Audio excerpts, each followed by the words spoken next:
Hello everyone.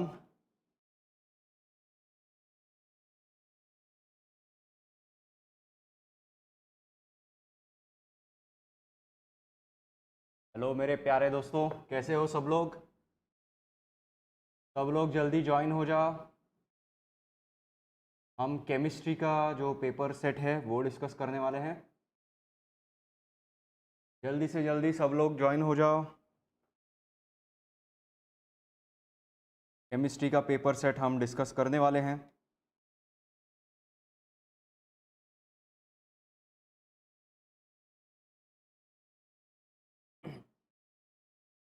Hello everyone.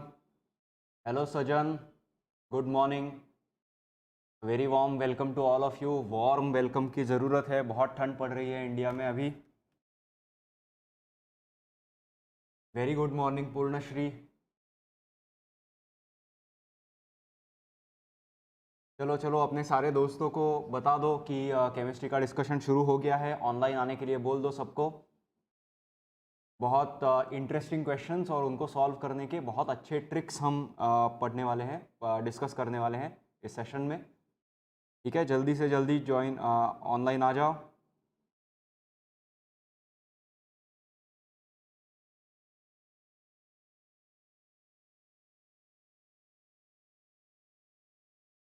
Gate exam is near, how I prepare for chemistry. Sajan, आपको ये chemistry का जो paper है आपके 11th-12th के नॉलेज से और आपने बीएससी में जो पढ़ा है उसके बेसिस पे ये सॉल्व करना है। उससे ज़्यादा अभी से पढ़ाई शुरू करना थोड़ा सा मुश्किल है, मगर आपने बायोकेमिस्ट्री में इस केमिस्ट्री का बहुत बड़ा पार्ट एक डिस्कस किया होता है।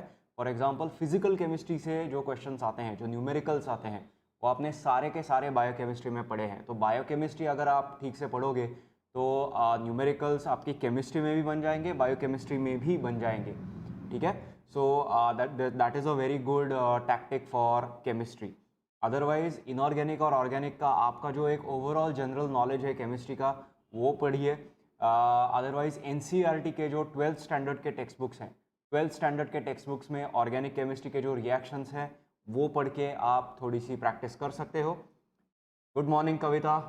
Very warm welcome to all of you. ठीक है, तो ये डिस्कशन स्टार्ट करते हैं, मगर डिस्कशन स्टार्ट करने से पहले एक बार आपको बता दूं, तो ये जो सीरीज़ हुई है, राइट, दादा सर, लालजी सर, धवल सर, दिगंबर सर, इन चारों के लेक्चर्स हो गए हैं।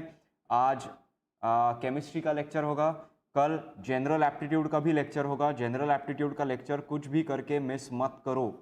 ठीक है, जनरल एप्टीट्यूड का लेक्चर बहुत ही इंपॉर्टेंट है, बिकॉज यहाँ पे भी आपके 10 मार्क्स आते हैं। ठीक है, 10-15 मार्क्स आराम से आ जाएंगे। So make sure that you attend tomorrow's general aptitude lecture also. ठीक है, ऑल राइट। तो आगे बढ़ते हैं। पहला क्वेश्चन देखते हैं क्या आया था।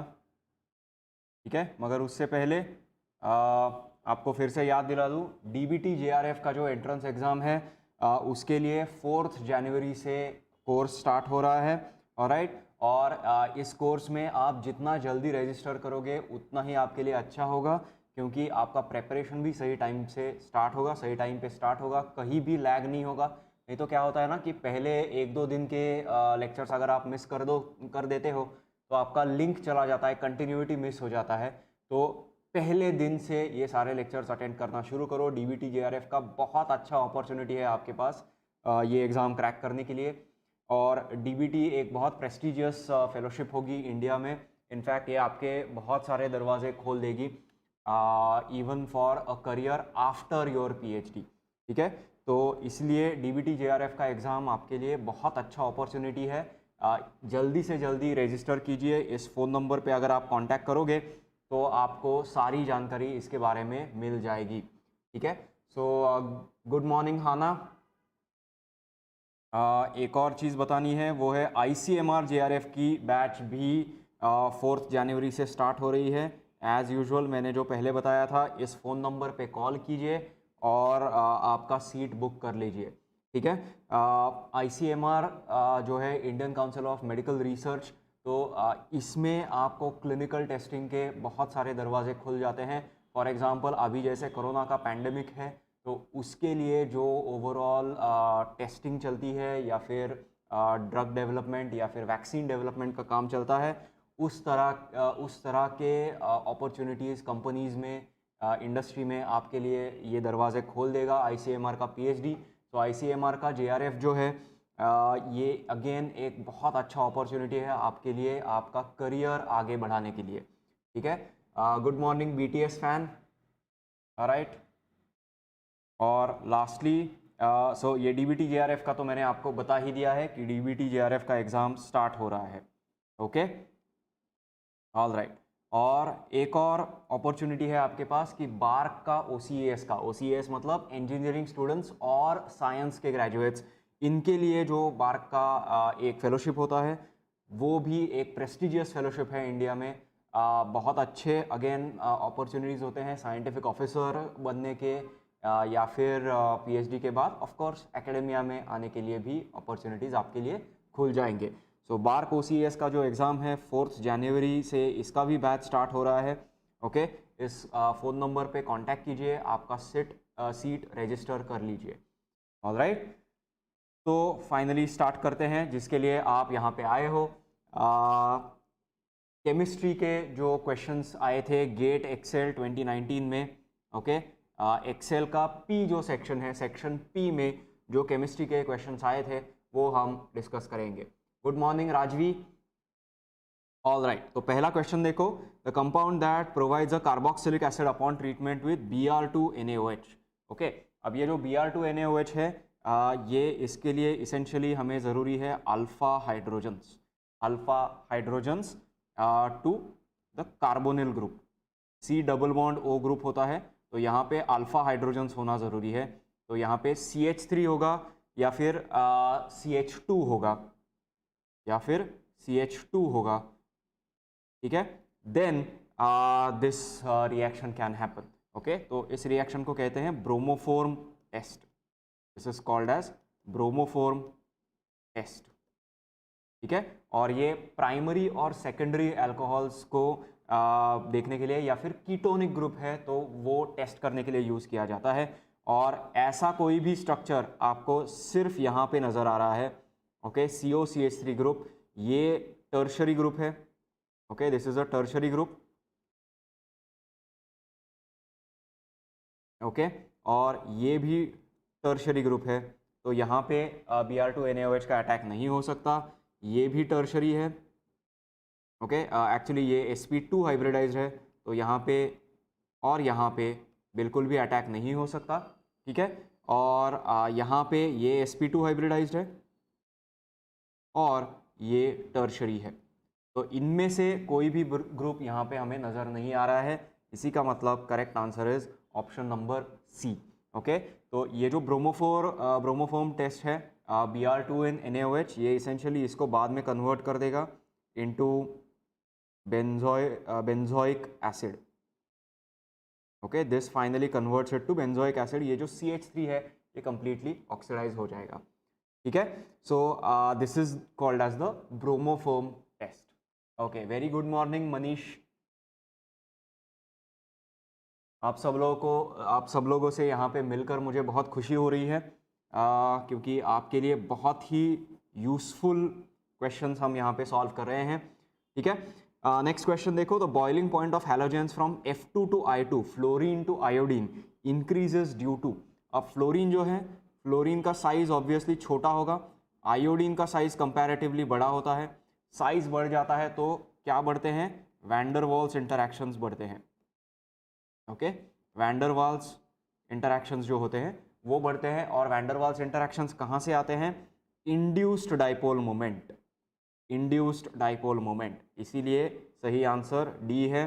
डाइपोल डाइपोल इंटरैक्शंस के लिए आपको पोलर मॉलिक्यूल्स ज़रूरी है, आयोनाइजेशन पोटेंशियल के लिए आपको आयोनिक मॉलिक्यूल्स ज़रूरी है।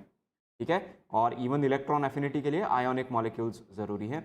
ठीक है, सो यहाँ पे F2 और I2, मतलब ये जो सारे हैलोजेंस हैं, हैलोजेंस आपको पता है कि होमोन्यूक्लियर डायटोमिक मॉलिक्यूल्स हैं, मतलब दोनों जो एटम्स हैं वो सिर्फ वो सेम एलिमेंट के हैं। इसका मतलब यहाँ पे पोलर नेचर बिल्कुल नहीं होगा। तो अगर बॉइलिंग पॉइंट इंक्रीज हो रहा है तो हाई टेम्परेचर पे जो कोलिजन्स होते हैं आयोडीन आयोडीन मॉलिक्यूल्स के, उन कोलिजन्स में ऐसा हो सकता है कि दोनों आयोडीन्स में से दो आयोडीन के एटम्स हैं I और I, कोलिजन्स में ऐसा हो सकता है कि एक electron for some reason transfer हो जाए, ठीक है, जैसे फ्रिक्शनल ट्रांसफर होता है, कोलिजनल ट्रांसफर होता है, ठीक है। आपने ये बचपन में स्कूल में ये सब तो डेफिनेटली आपको जादू दिखाया होगा अपने दोस्तों को कि आपने एक पट्टी ली है, अपने बालों में ड्राई बाल होते हैं तो वहाँ पे रगड़ी है और पेपर जो है वो उछलता है, राइट, पेपर के छोटे छोटे टुकड़े हैं वो उछल के इसकी तरफ अट्रैक्ट होते हैं।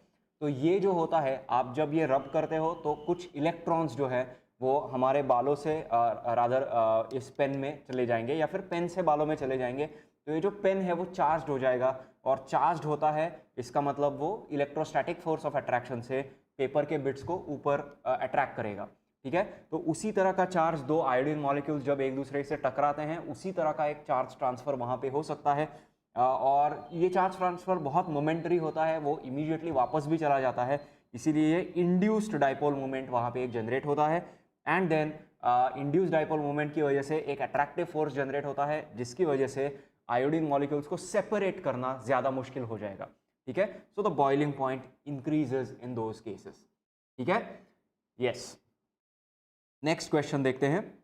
According to VSEPR theory, the species that has the smallest FXF, okay, angle FXF, X क्या होता है? X is a halogen, X is a halogen molecule, ठीक है। मतलब फॉर हैलोजन होगा, ओ सॉरी हैलोजन नहीं होगा, X is any central atom, in this case X is any central atom, ठीक है।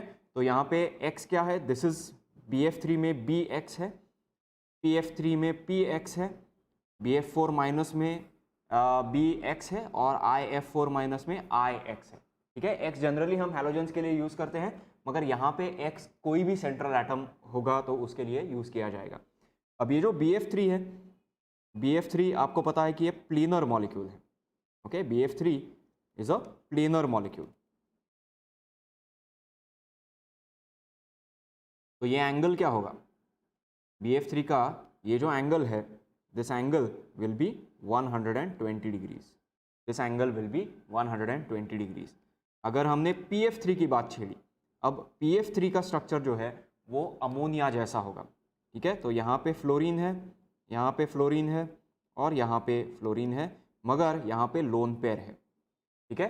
This is PF3, phosphorus trifluoride, ठीक है। Yes, absolutely correct. सजन और तनीषा, आप दोनों का आंसर एब्सोल्युटली करेक्ट है। IF4 माइनस में ये एंगल सबसे स्मॉलेस्ट होगा। BF4 माइनस ये जो है वो टेट्राहेड्रल होता है, ओके, BF4 माइनस ये टेट्राहेड्रल होगा,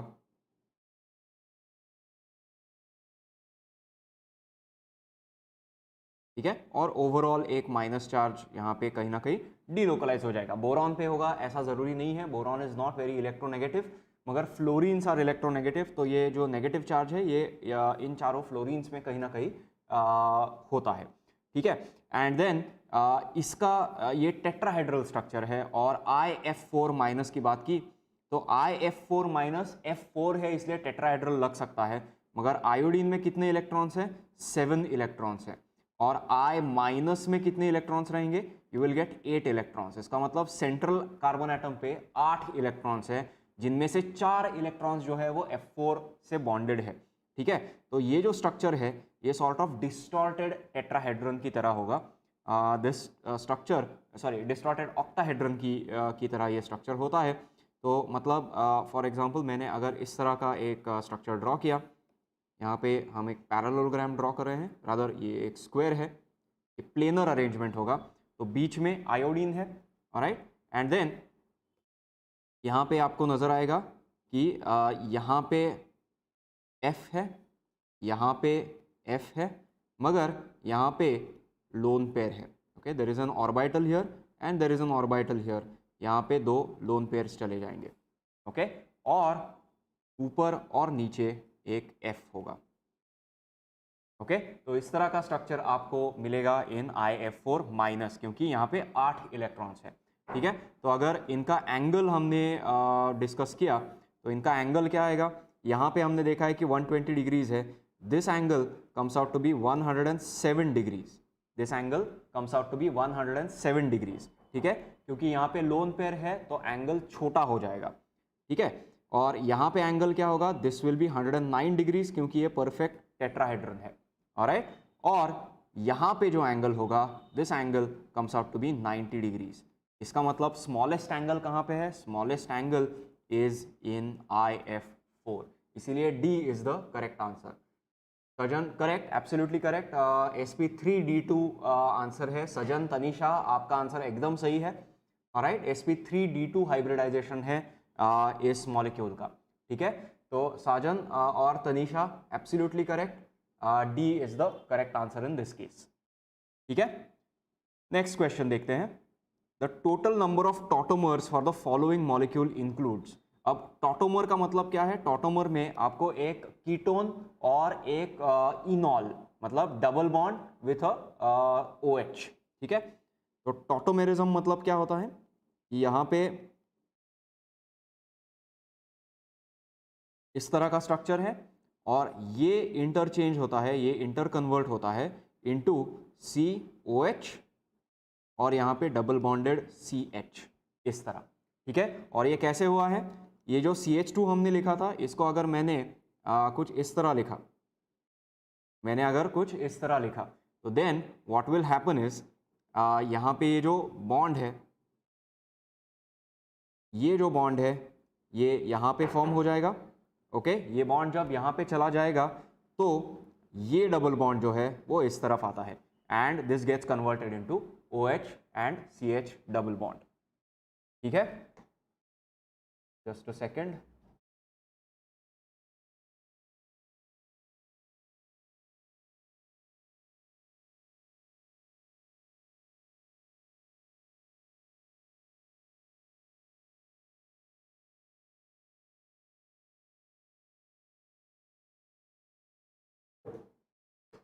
यस, ओके।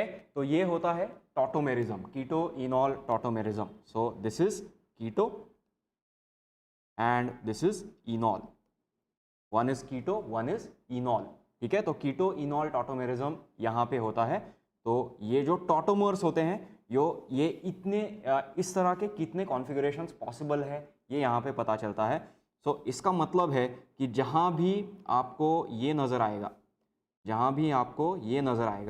ठीक है, C डबल बॉन्ड O नज़र आएगा, तो ये पॉसिबिलिटी होती है, सॉरी ये C डबल बॉन्ड O नहीं, ये जो कॉन्फ़िगरेशन है, ये जहाँ भी नज़र आएगा तो यहाँ पे एक टॉटोमर आपको मिलेगा,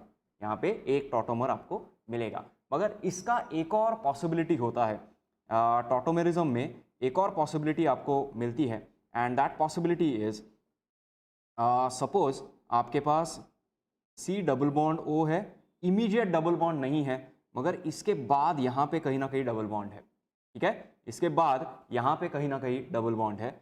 सो in that case what can happen is, ये जो डबल बॉन्ड है ये यहाँ पे चला जाएगा, ये बॉन्ड जो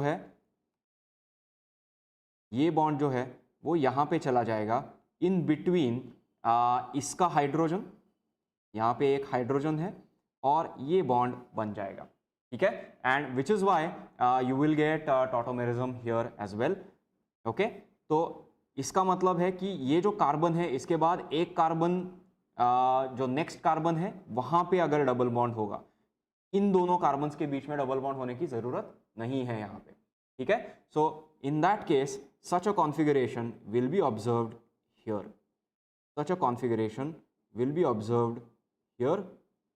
तो ये दूसरा टॉटोमर होगा और तीसरा टॉटोमर आपको यहाँ पे मिलेगा, तीसरा टॉटोमर इस कॉन्फ़िगरेशन में आपको मिलेगा, ठीक है।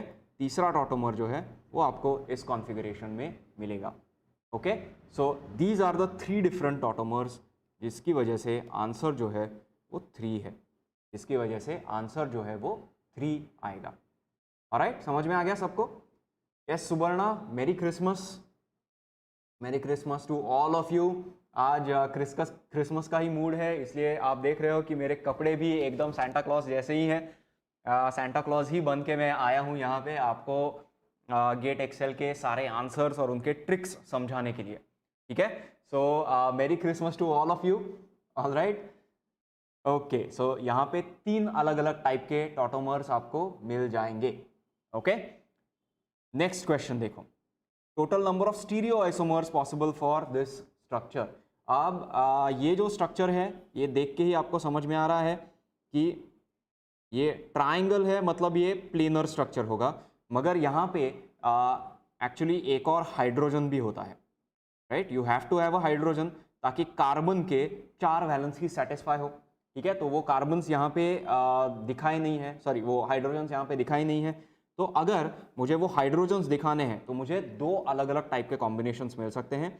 एक हाइड्रोजन नीचे है, दूसरा हाइड्रोजन नीचे है, मगर तीसरा जो हाइड्रोजन है वो ऊपर की तरफ है। तीसरा जो हाइड्रोजन है वो ऊपर की तरफ है, और इसके जो ब्रोमीन्स है, ये ब्रोमीन ऊपर होगा, ये ब्रोमीन ऊपर होगा, और तीसरा ब्रोमीन जो है वो यहाँ पे नीचे चला जाएगा, ठीक है।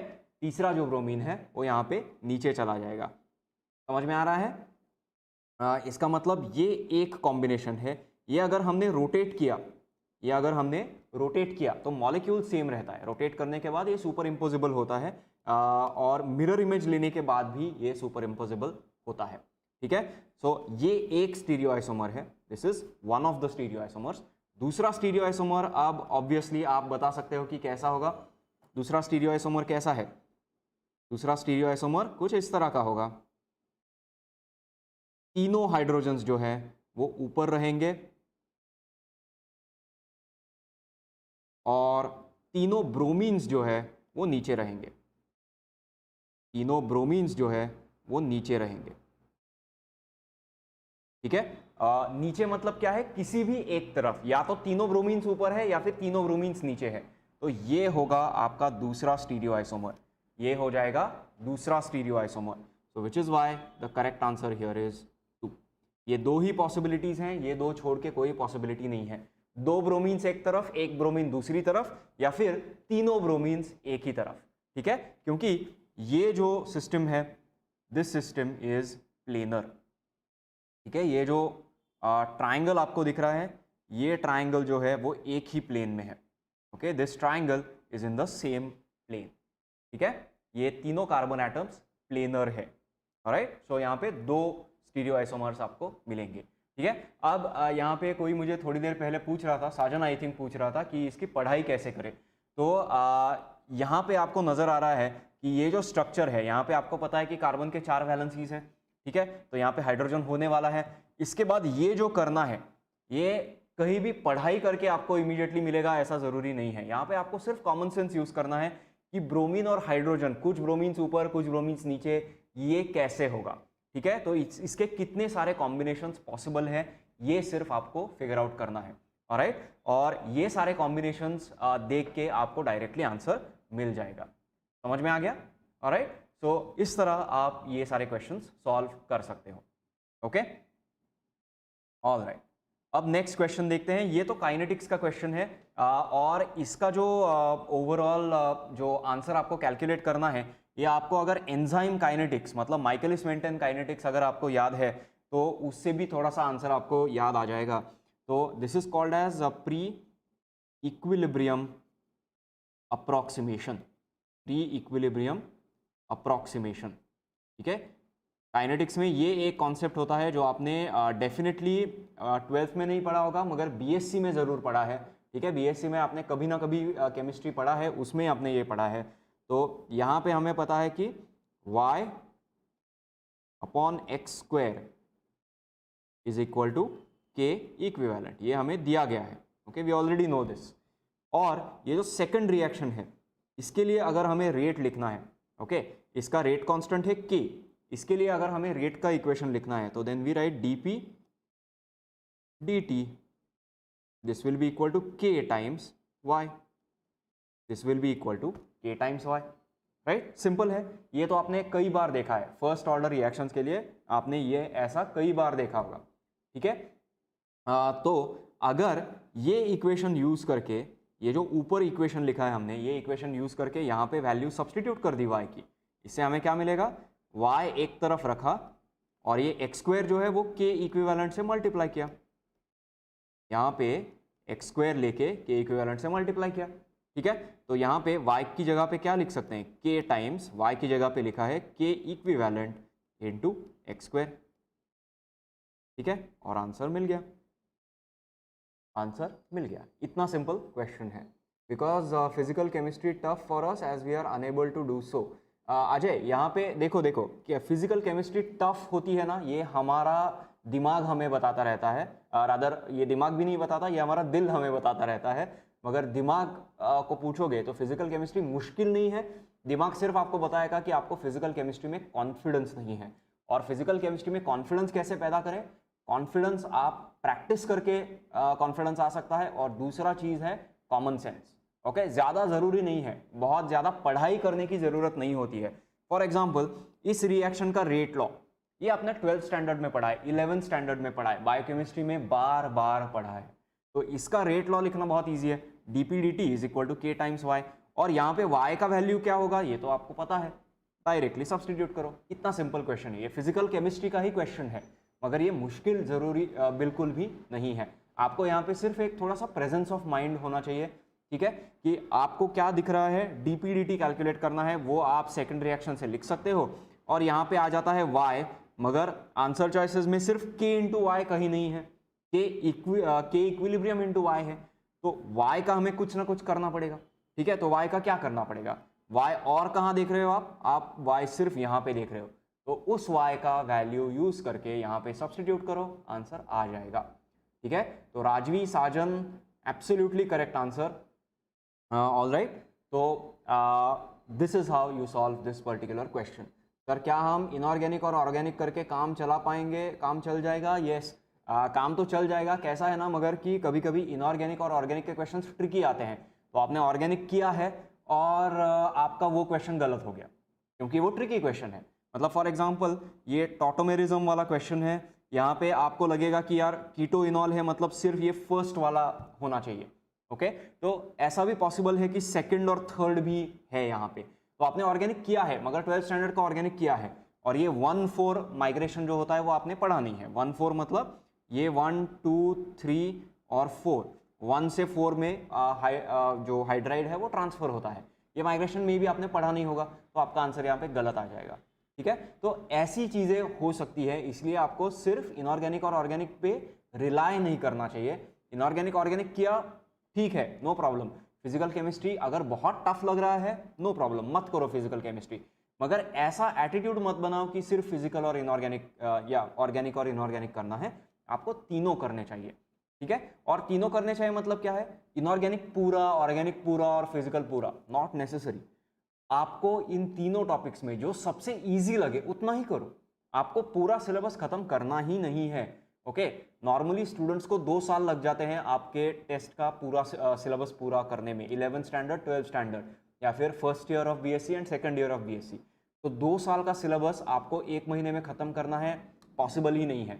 आपको क्या करना है, आपको जो टॉपिक्स ईजी लगते हैं उतने करने हैं, मगर ऐसा सोचना नहीं है कि ऑर्गेनिक और इनऑर्गेनिक मुझे आता है तो मैं उतने ही टॉपिक्स करूंगा। नहीं, ऑर्गेनिक इनऑर्गेनिक में भी जो डिफिकल्ट टॉपिक्स है छोड़ दो, मत करो।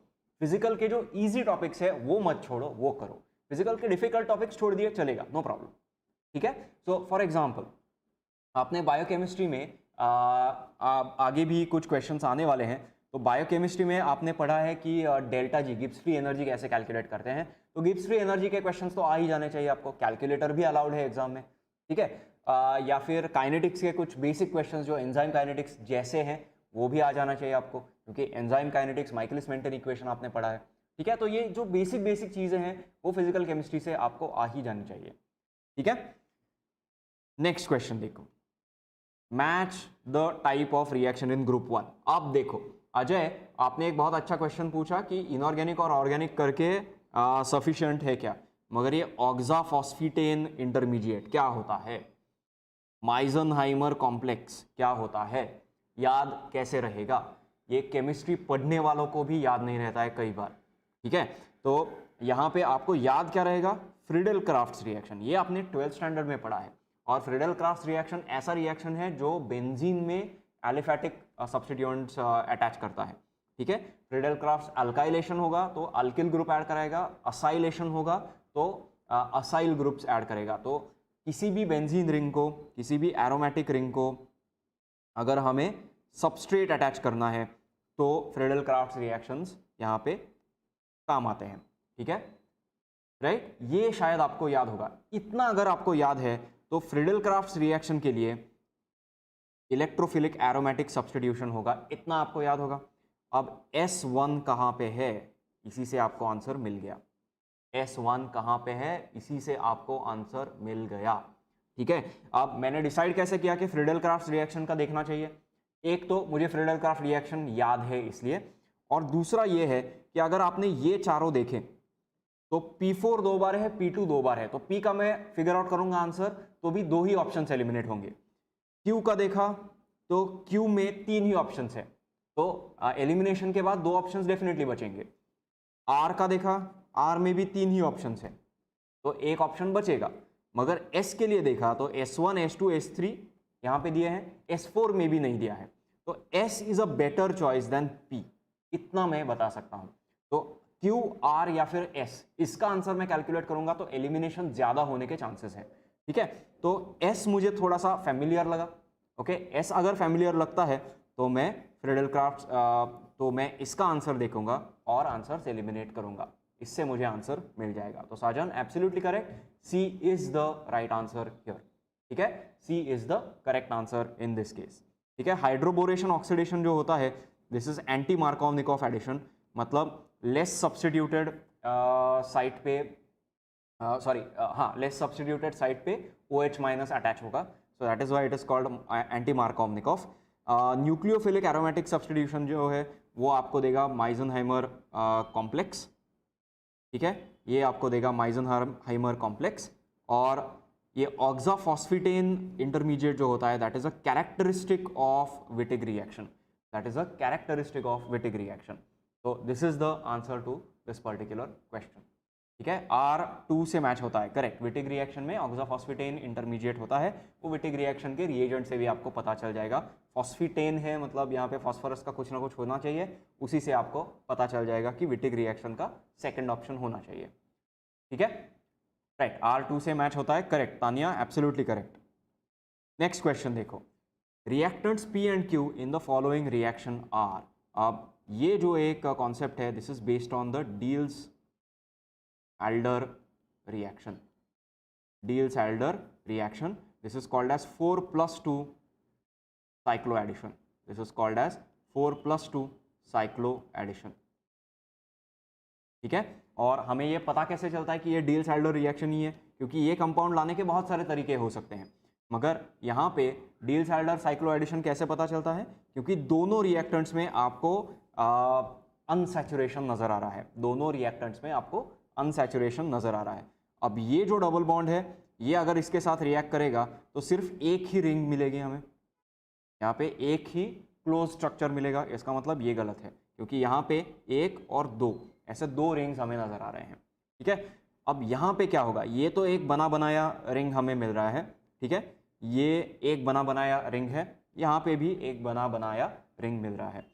अगर यहाँ पे साइक्लो एडिशन होगा तो यहाँ पे क्या होगा, ये यहाँ पे जाएगा, ठीक है, और ये बॉन्ड यहाँ पे आएगा, और यहाँ पे आपको ऐसा, मतलब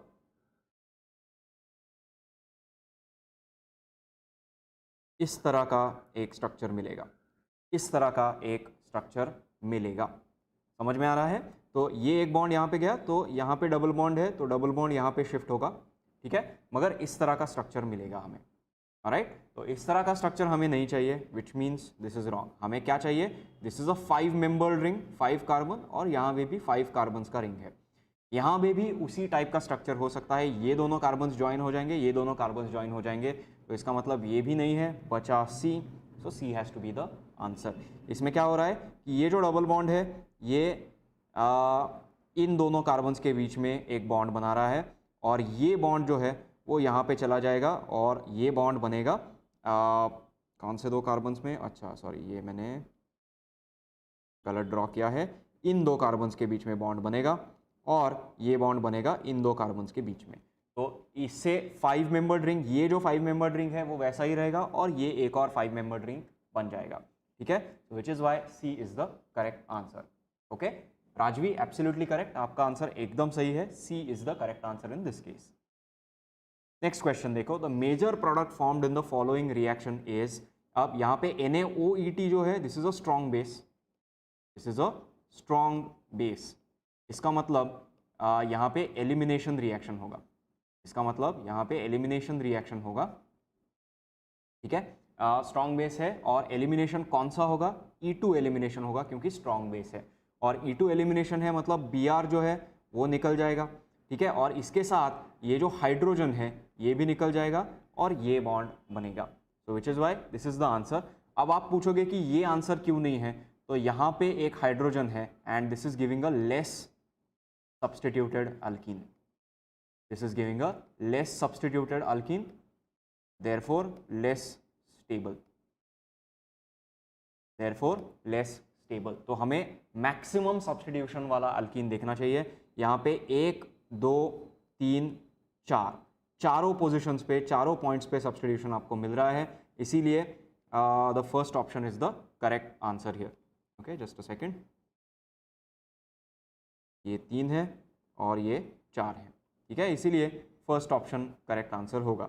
अब ये जो है यहाँ पे रिंग का साइज चेंज हो गया है, यहाँ पे इन दोनों केसेस में रिंग का साइज चेंज हो गया है, इसीलिए ये दोनों आंसर्स सही नहीं रहेंगे। ओके, इसीलिए ये दोनों आंसर्स सही नहीं रहेंगे। Alright, just a second,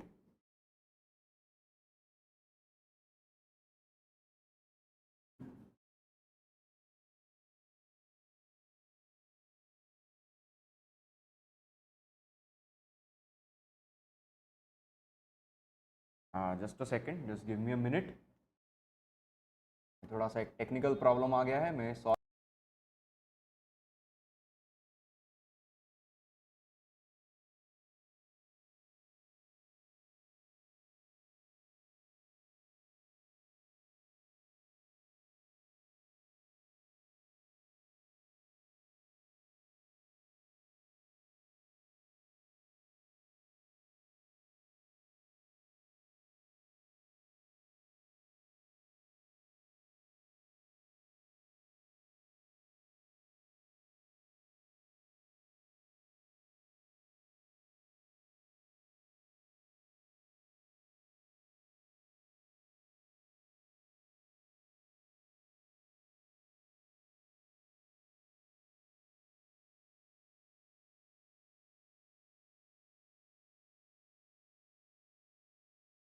okay, या आई थिंक अब सही हो गया है, थोड़ा सा एक टेक्निकल प्रॉब्लम आ गया था, तो इसलिए ये सारे गलत हैं, समझ में आ गया। So this is why the first option is the correct answer.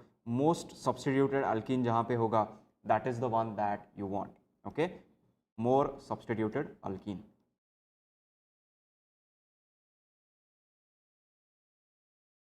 More substituted alkyne, alright, ठीक है। So yes, 2 degree carbon, 3 degree carbon, primary secondary tertiary से अच्छा है सब्सटीट्यूशन जहाँ पे ज़्यादा होगा, मतलब ये डबल बॉन्डेड कार्बन जो है वो कितने सारे कार्बन एटम से कनेक्टेड है, वो जितने ज़्यादा कार्बन एटम से कनेक्टेड है उतना अच्छा है।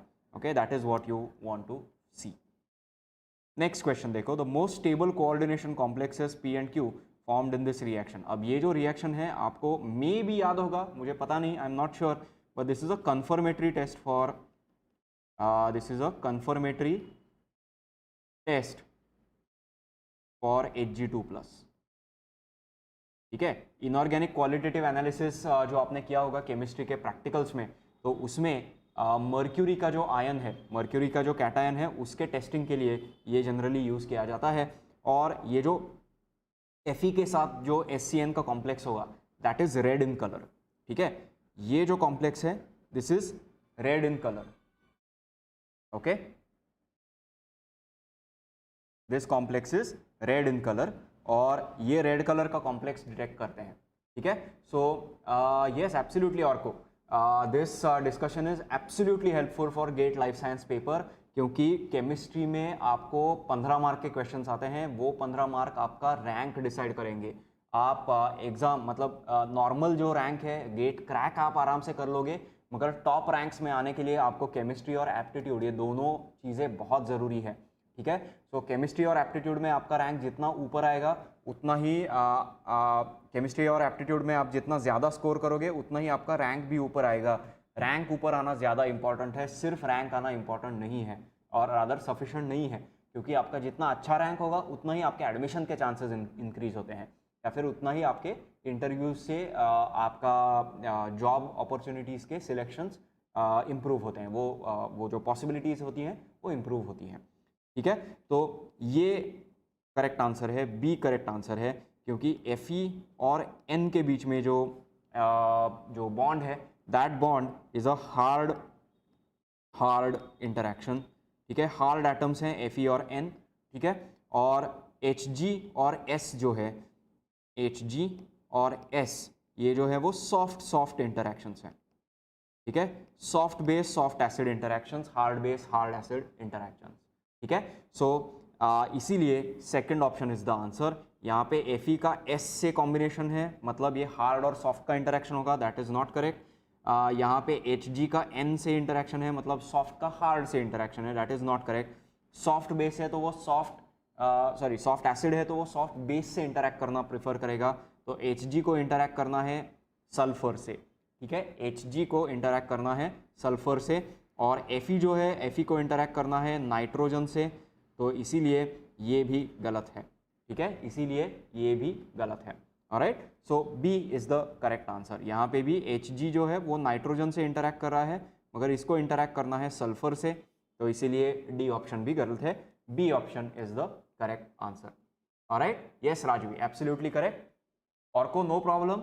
देखो, ये एक चीज़ समझ लो कि हमें जो कॉलेज के टाइम पे चीज़ें ऑप्शन में डालने की आदत होती है ना, that is not always very good option for entrance exams. Entrance exams में आपको क्या करना है, ऑप्शन में डालना ज़रूरी है, मगर पूरा का पूरा टॉपिक कभी ऑप्शन में नहीं डालना है। जो डिफिकल्ट पार्ट्स है उस टॉपिक के उतने ही ऑप्शन में डालो, उस टॉपिक के जो ईजी पार्ट्स है वो तो कर लो, वहां पे 1 या 2 मार्क्स बढ़ेंगे, 1-2 मार्क्स से 10-10 रैंक्स का डिफरेंस आता है। ठीक है, इनफैक्ट ज्यादा भी डिफरेंस आ सकता है। ठीक है, तो हर छोटा छोटा टॉपिक आपको बहुत अच्छी तरह से कवर करना बहुत जरूरी है। ऑलराइट, नेक्स्ट क्वेश्चन देखो। अब 11th question, coordination complex Y upon reaction with AgNO3 does not give any precipitation. मतलब यहाँ पे जो बाहर क्लोराइड है ये नहीं होगा, क्योंकि Cl minus plus Ag plus, this gives AgCl, this gives AgCl precipitate. ठीक है, और इसके लिए Cl माइनस होना जरूरी है, तो Cl माइनस मतलब ये जो स्क्वायर ब्रैकेट है इसके बाहर क्लोराइड होना जरूरी है। But if it does not give a precipitate which means Cl minus जो है वो प्राइमरी वैलेंसी सेटिस्फाई कर रहा है। Okay, so therefore Cl minus satisfies primary valencies, satisfies primary valencies।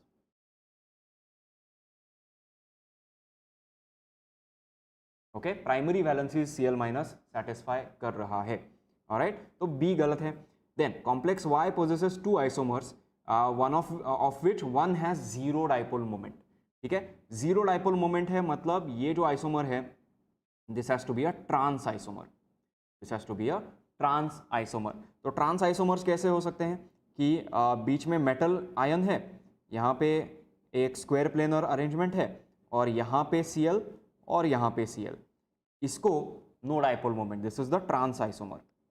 ठीक है, और इसी तरह का सिस आइसोमर कैसे होगा, ये स्क्वायर प्लेनर ज्योमेट्री है, बीच में मेटल एटम है, मगर यहाँ पे Cl और Cl है, बाकी जो है वहाँ पे NH3 है, so this is the cis isomer, this is the cis isomer। तो ट्रांस आइसोमर होना जरूरी है, which means ये जो CONH3 ट्वाइस Cl3 ट्वाइस है ये टेट्राहेड्रल है। ठीक है, और टेट्राहेड्रल ज्योमेट्री होगा तो ट्रांस आइसोमर पॉसिबल नहीं है, इसका मतलब सी भी गलत है। ओके, इसका मतलब सी भी गलत है, जीरो डाइपोल मोमेंट यहाँ पे कहीं नहीं होगा। तो हमें देखना क्या है अब, Ti2+ का आयन है, राइट, क्योंकि Cl2- है, NH3 जो है दैट इज अनचार्ज्ड, और यहाँ पे CO2+ है, यहाँ पे CO2+ है। Ti2+ कौन से टाइप के सिस्टम है, this is a D2 system and CO2+ is a D7 system. अब यहाँ पे ये जरूरी हो जाता है, now this is important, -0.8 delta zero, -0.8 delta zero मतलब अमाउंट ऑफ पेयरिंग कितना है, ठीक है। तो यहाँ पे जो ऑर्बिटल्स हैं T2G और EG में स्प्लिट होते हैं, राइट। मैं अपने आप को छुपा देता हूँ थोड़ी देर के लिए ताकि मेरे पीछे लिखा हुआ आप देख पाओ, ठीक है। T2G और EG है। D2 सिस्टम होगा फॉर Ti2+ के लिए D2 सिस्टम होगा, मतलब यहाँ पे एक इलेक्ट्रॉन होगा, यहाँ पे एक इलेक्ट्रॉन होगा और -0.8 आंसर आ जाएगा, क्योंकि ये अगर आपने देखा, ओके, ये अगर आपने देखा तो सेकंड यहाँ पे थोड़ी जगह बना देता हूँ मैं, ये जो डिफरेंस है दिस इज -0.4 डेल्टा और ये जो डिफरेंस है दिस इज +0.6 डेल्टा। तो जितने इलेक्ट्रॉन्स जहां भी है उसके बेसिस पे हम एनर्जी कैलकुलेट कर सकते हैं। यहाँ पे 2 इलेक्ट्रॉन्स है मतलब -0.8 हो सकता है, और अगर 7 इलेक्ट्रॉन्स रहेंगे तो ये कॉन्फ़िगरेशन कैसे दिखेगा। 7 इलेक्ट्रॉन्स के लिए ये कॉन्फ़िगरेशन 1 2 3 4 5 6 और 7, ठीक है। सो these are for CO2+, which is a D7 system, and these are for Ti2+, which is a D2 system, अब Cl2 है, इसीलिए ये हाई स्पिन कॉम्प्लेक्स है। हाई स्पिन कॉम्प्लेक्स मतलब यहाँ का सेपरेशन बहुत कम है, तो पहले सारे अनपेयर्ड इलेक्ट्रॉन्स फिलअप हो जाएंगे और फिर पेयरिंग हो जाएगी, ठीक है। इसीलिए पहले यहाँ पे 5 आएंगे, फिर यहाँ पे 2 आएंगे, मगर the final thing that you have to look at is 3.9 Bohr magneton, okay. अब ये जो मैग्नेटिक मोमेंट होता है, magnetic moment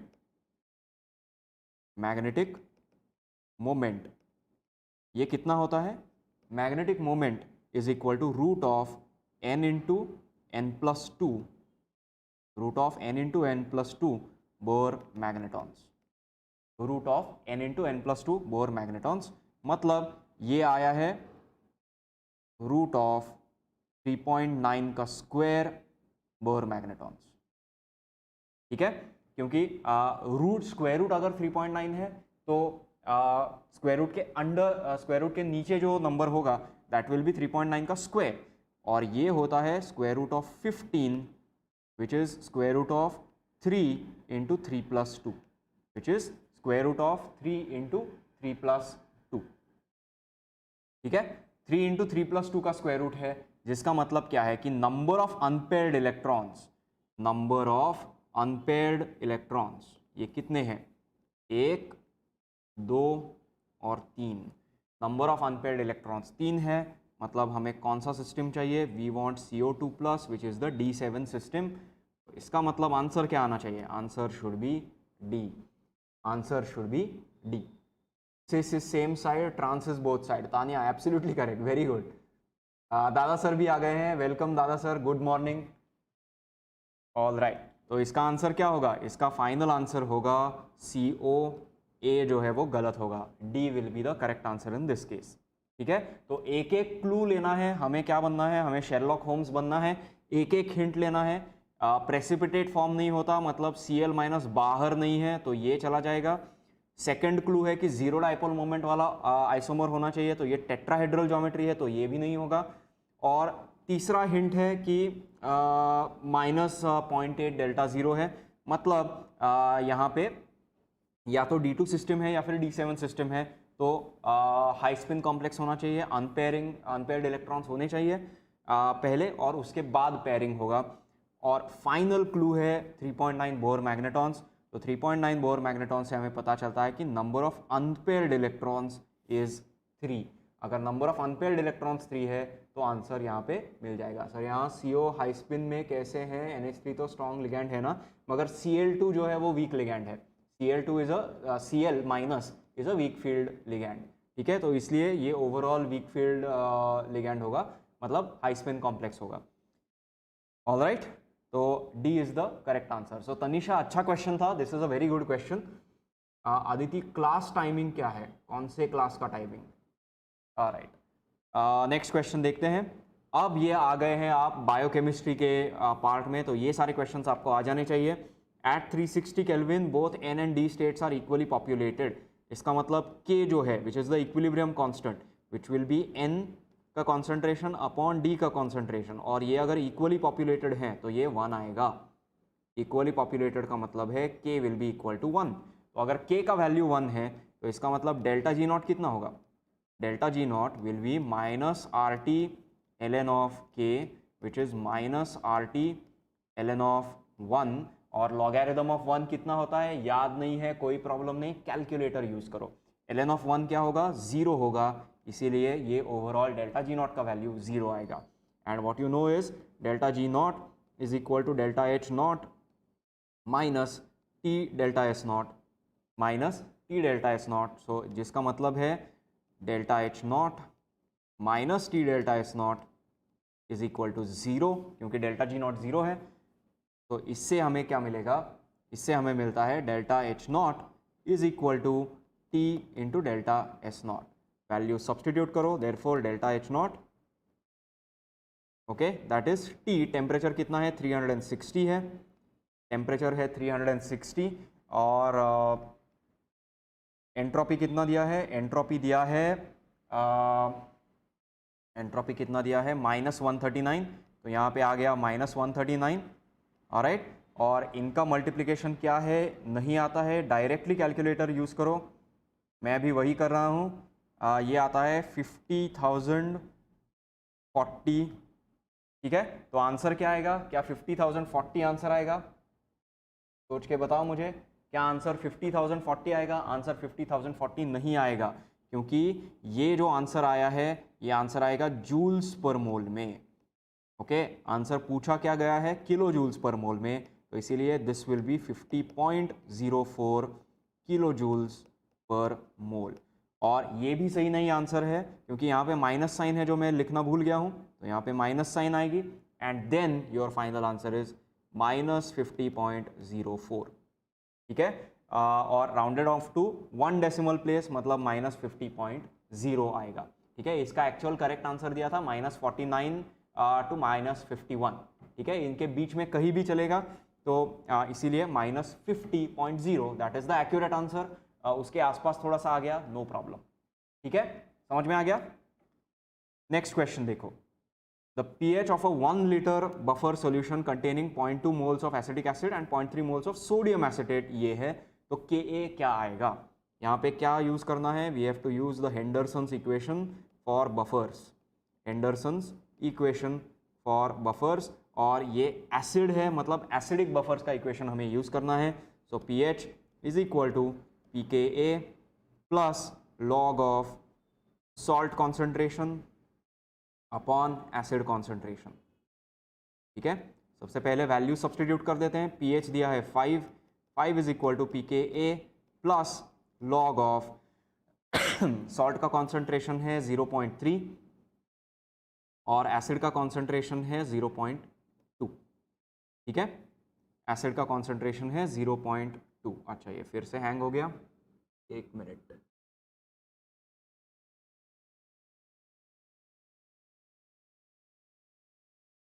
just a second, वापस आते हैं। हाँ ये हम सॉल्व कर रहे थे, ओके। तो pK plus log of 0.3 divided by log of 0.2, ठीक है, लॉग ऑफ 0.3 डिवाइडेड बाय 0.2, ठीक है।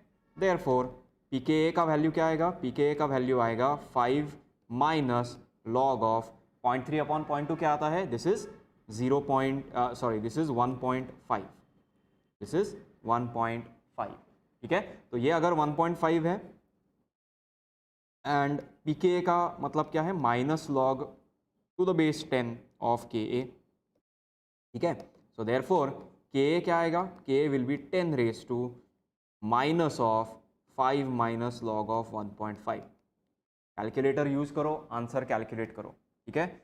5 माइनस लॉग ऑफ 1.5 ये कितना आता है? This comes out to be 4.82, मतलब 10 रेज टू माइनस 4.82 आएगा, ऑलराइट। और 10⁻⁻⁴ कैलकुलेट करोगे तो ये आंसर आता है 1.5 इंटू 10⁻⁵, ठीक है, rounded off to 1 decimal place, तो यहाँ पे आंसर आएगा 1.5 क्योंकि हमें p का वैल्यू कैलकुलेट करना है, 10⁻⁵ ऑलरेडी दिया है, ठीक है, समझ में आ गया। तो बफर सॉल्यूशंस का वैल्यू यहाँ पे डायरेक्टली यूज करना है।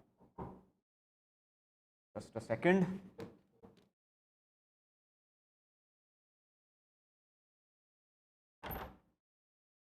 ओके ओके, लाइव चालू है म्हणून।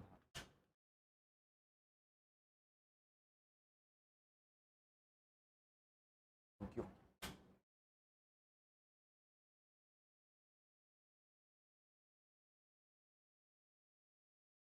ओके सॉरी, क्या हुआ, चाय आ गई, और चाय के लिए लोग कुछ भी कर सकते हैं, आपको भी पता है, ठीक है,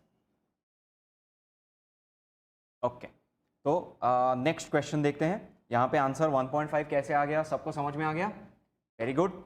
नेक्स्ट क्वेश्चन देखो, नेक्स्ट क्वेश्चन है based on the molecular orbital theory number of paramagnetic species. Paramagnetic का मतलब है immediately unpaired electrons, unpaired electrons, ठीक है।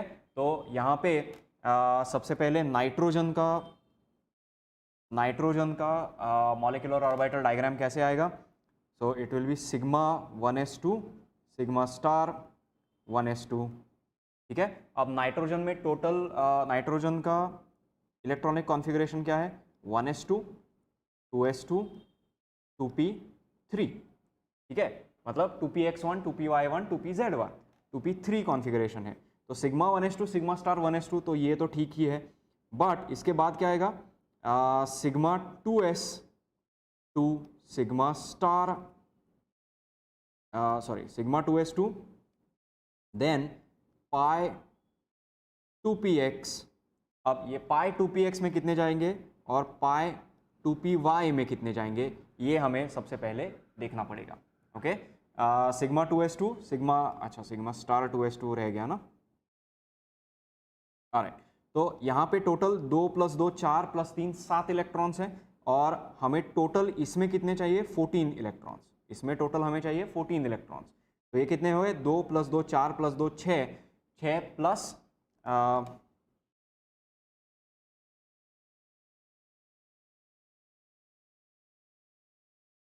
पाई 2px 2 पाई 2py 2, ठीक है, ये तो हो गए, ये दोनों डिजेनरेट ऑर्बिटल्स हैं।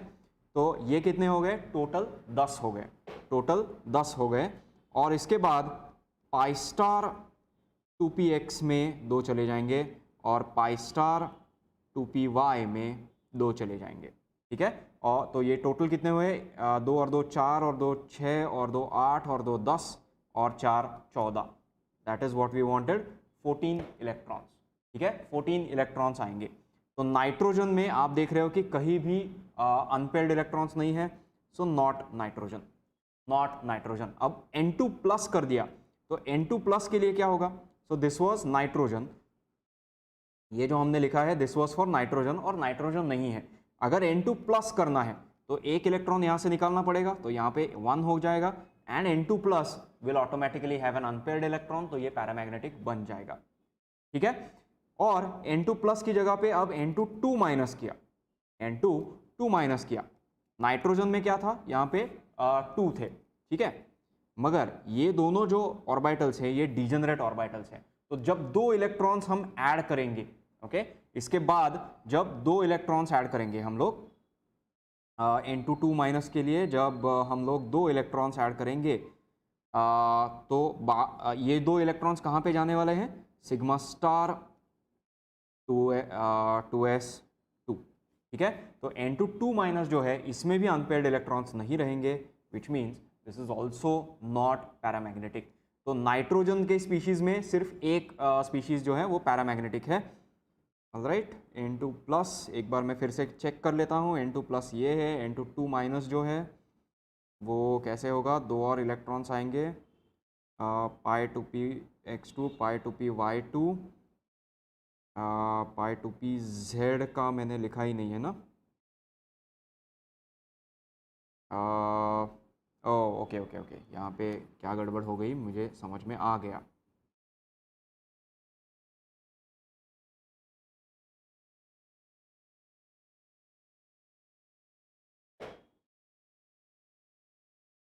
Okay, hold on for a second.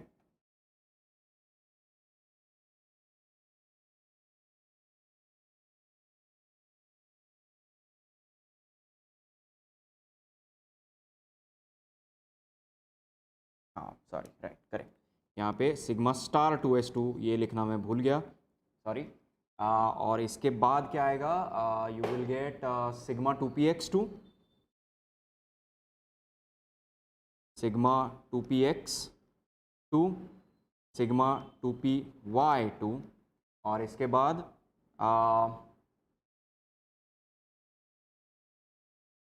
Sigma sigma जो है वो z डायरेक्शन में होता है, यहाँ पे px आएगा, सिग्मा 2p y2 आएगा। ठीक है, सॉरी, ये 14 इलेक्ट्रॉन्स हैं, ये नाइट्रोजन का कॉन्फ़िगरेशन है। एक बार मैं फिर से ये एक्सप्लेन करता हूँ। ऑलराइट, ये फर्स्ट एनर्जी लेवल है, ये 2s एनर्जी लेवल है, तो 1s के इलेक्ट्रॉन्स यहाँ पे कंबाइन हो जाएंगे, 2s के इलेक्ट्रॉन्स यहाँ पे कंबाइन हो जाएंगे। अब p ऑर्बिटल्स क्या करते हैं, कुछ सिंगल बॉन्ड बनाते हैं, कुछ डबल बॉन्ड बनाते हैं। तो सिंगल बॉन्ड बनाने वाले यहाँ पे सिग्मा 2pz2 है, और ये जो दोनों हैं ये पाई बॉन्ड बनाते हैं। सो this is the sigma bond and these two make the pi bond. ठीक है, दो अलग अलग पाई बॉन्ड्स बनते हैं क्योंकि नाइट्रोजन में ट्रिपल बॉन्ड होता है। Okay, nitrogen has a triple bond here. ठीक है, और इसके बाद so total number of electrons अगर काउंट किए तो यहाँ पे 2, 4, 6, 8, 10, 12 और 14 इतने इलेक्ट्रॉन्स हैं। तो यहाँ पे अनपेयर्ड इलेक्ट्रॉन्स कोई भी नहीं है, तो नाइट्रोजन तो डेफिनेटली नहीं होगा। ठीक है, नाइट्रोजन डेफिनेटली नहीं होगा। अब इसके बाद N2 प्लस करेंगे, N2 प्लस करेंगे तो यहाँ पे 1 आना ही है, तो इसका मतलब नाइट्रोजन प्लस इज अनपेयर्ड, इसमें अनपेयर्ड इलेक्ट्रॉन आएगा। और N2 अगर 2 माइनस करेंगे, 2 माइनस के लिए यहाँ पे 2 है, मगर इसके बाद क्या आएगा, इसके बाद आएंगे पाई 2px और पाई 2py, ये दोनों ऑर्बिटल्स आ जाएंगे। क्योंकि ये फिर से डीजेनरेट है, यहाँ पे एक एक इलेक्ट्रॉन चला जाएगा, यहाँ पे एक एक इलेक्ट्रॉन चला जाएगा, तो N2 2 माइनस जो है that also is paramagnetic. Okay, so N2 plus and N2 2 minus both of them are paramagnetic. अब ऐसा ही अगर ऑक्सीजन के लिए हमने लिखा, if we start writing a similar molecular orbital diagram for oxygen, तो ऑक्सीजन का इलेक्ट्रॉनिक कॉन्फ़िगरेशन है 1s2, 2s2, 2p4, 1s2, 2s2, 2p4। तो इसका ऑक्सीजन का मॉलिक्यूलर ऑर्बिटल डायग्राम क्या आएगा, O2 will give you 1s2, sigma 1s2, sigma star 1s2। ठीक है, ये हो गया 1s ऑर्बिटल का कॉम्बिनेशन। फिर sigma 2s2, sigma star 2s2, ये हो गया 2s ऑर्बिटल्स का कॉम्बिनेशन। इसके बाद क्या आएगा, 2pz, सिग्मा 2pz, और यहाँ पे 2 चले जाएंगे, this is a sigma bond. उसके बाद आएंगे पाई बॉन्ड्स, पाई 2px, पाई 2py। ठीक है, अब मैं फिर से अपने आप को थोड़ा गायब कर लेता हूँ, मेरे पीछे मैं लिखने वाला हूँ। ऑलराइट, तो ये आएगा। इसके बाद आप क्या करोगे, इसके बाद हमें क्या लिखना है फिर, ये दोनों डीजेनरेट है और टोटल नंबर ऑफ इलेक्ट्रॉन्स कितने हुए, 2, 4, 6, 8, 10, 12, 14, और यहाँ पे टोटल कितने इलेक्ट्रॉन्स होने चाहिए, दिस इज 8 इलेक्ट्रॉन्स। तो O2 माइनस में 16 इलेक्ट्रॉन्स होने चाहिए, यहाँ तक है 14 इलेक्ट्रॉन्स। तो यहाँ पे पाई स्टार 2px और पाई स्टार 2py आएगा, और हर एक में एक एक इलेक्ट्रॉन जाएगा क्योंकि दोनों डीजेनरेट स्टेट्स हैं, दोनों डीजेनरेट स्टेट्स हैं। तो यहाँ पे दोनों में एक एक इलेक्ट्रॉन जाएगा, और एक एक इलेक्ट्रॉन जा रहा है मतलब क्या हो रहा है, ऑटोमेटिकली ऑक्सीजन जो है that is paramagnetic. Oxygen O2 plus अगर किया तो एक इलेक्ट्रॉन यहाँ से निकाल देंगे, तो ये भी पैरामैग्नेटिक होगा। O2 माइनस अगर कर दिया, O2 माइनस अगर कर दिया तो पहले यहाँ पे 1 यहाँ पे 1 था, तो एक और इलेक्ट्रॉन ऐड होगा तो वो पाई स्टार 2px में जाएगा तो O2 minus is also paramagnetic, मगर O2 2 माइनस किया तो दूसरा इलेक्ट्रॉन यहाँ पे जाएगा and there are no unpaired electrons, इसीलिए ये नहीं है। तो total number of unpaired electrons, total number of species with unpaired electrons is 5, तो correct answer is 5। Okay, correct answer आ जाएगा 5। समझ में आ गया? तो ये कॉम्बिनेशन, ये सीक्वेंस याद रखना है, sigma 1s, sigma star 1s, sigma 2s, sigma star 2s, फिर सिग्मा 2pz, फिर उसके बाद पाई 2px, पाई 2py, pi star 2px, pi star 2py, ये जो कॉम्बिनेशन है दीज आर डीजेनरेट, और इसके बाद आएगा pi star 2pz, sorry sigma star 2pz, z का सिग्मा होता है। तो सिग्मा स्टार 2pz में हमेशा 0 है, बट अदरवाइज बाकी ऑर्बिटल्स के कॉम्बिनेशंस आपको ठीक से याद रखने हैं। Okay, so there are 5 unpaired electrons. तो फिर से मैं बताना चाहता हूँ कि जो इनऑर्गेनिक केमिस्ट्री पे फोकस कर रहे हैं और जिनको ये क्वेश्चन नहीं आया, तो आपके लिए मैं फिर से बताना चाहता हूँ कि कोई भी सब्जेक्ट स्किप मत करो।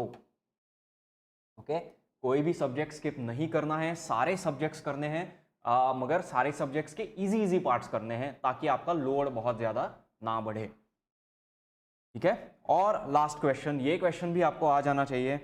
यहाँ पे हमें पूछा गया है कि स्टैंडर्ड फ्री एनर्जी चेंज क्या है, स्टैंडर्ड फ्री एनर्जी चेंज, और ये हमें पता है कि delta G naught is equal to minus N F E naught. ठीक है, ये तो आपने डेफिनेटली पढ़ा है, नॉन्स्ट इक्वेशन के टाइम पे भी पढ़ा है। तो इस रिएक्शन के लिए अगर ई नॉट कैलकुलेट करना है तो अब आप सोचोगे कि क्या करना है, इसका ऐड करना है, सब्ट्रैक्ट करना है। सिंपल याद रखो, higher value minus lower value. ठीक है, हायर वैल्यू है 0.8, लोअर वैल्यू है 0.34। इसका रीजन क्या है कि किसी भी सेल का पोटेंशियल जो है वो हमेशा पॉजिटिव आता है। पॉजिटिव पोटेंशियल आने के लिए higher value minus lower value ही करना पड़ेगा।